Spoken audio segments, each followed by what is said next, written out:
University of Florida's election lab says more than 47 million early ballots have already been cast in this year's election. To help analyze where both campaigns stand today, we're joined by Suzanne Schad from North Central College. Good morning and good to see you.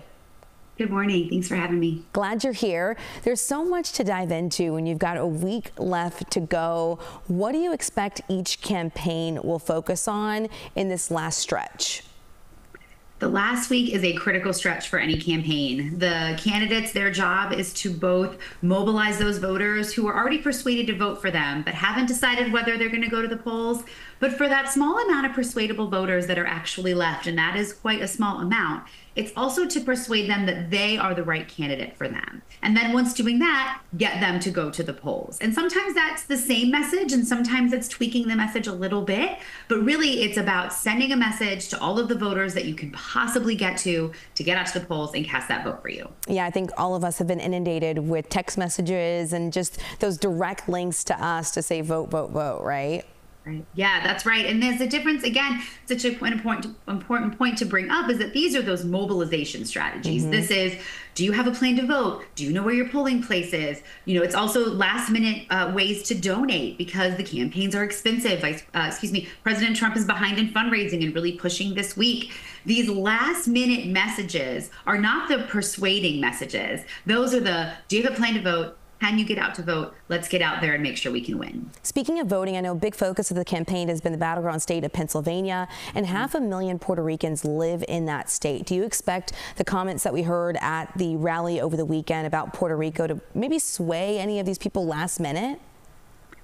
It's possible. We talk about these October surprises, whether they even exist anymore because we are so calcified and stuck in our party. But with such a large percent of the population in a very critical swing state, which is likely to be the tipping point state in the Electoral College.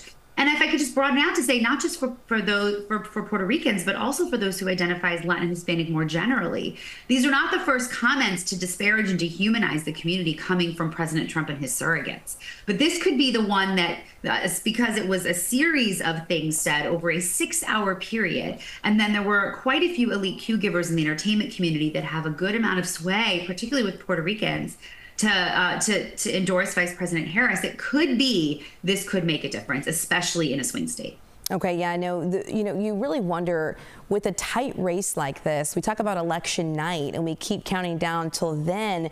But what do you expect as far as the vote counts and the mail-ins and just the time frame? This is such an important question because it's not discussed enough. And so I appreciate you asking it. The thing that we need to make sure we're telling people is every state has different rules on when they can start counting ballots and until when can they accept ballots. And because every state has a different rule and some states have changed their rules since 2020, we don't want people to think, oh, someone's winning and then they're losing, or they've changed rules in a way last minute. We're likely to know states that aren't swing states pretty early in the evening, but it's possible we go days and days. Like in 2020, we didn't know Joe Biden was the winner until Saturday. So we have to be patient and trust that the states are following the rules as set out. And with this could be the tightest race that any of us have seen in our lifetime. I mean, how could that then play into what was even 4 or 5 days later in 2020? That's such a good point. And there's things that we just don't know, right? We don't know if we'll have more mail-in ballots or less mail-in ballots than 2020. We're expecting less because of the pandemic has passed us now. But President Trump also in 2020 told his supporters, don't vote early. We can't trust it, but told them to vote early this year. So we have different rules. We have a tight election. We have different messages. We're not really sure what it's going to look like, but we have to trust that the process is fair and it's a free election. Professor Schad, thank you so much for joining us throughout the morning. We appreciate your insight into what is going to be probably a wild week ahead of us. Thank you. Absolutely. Thank you.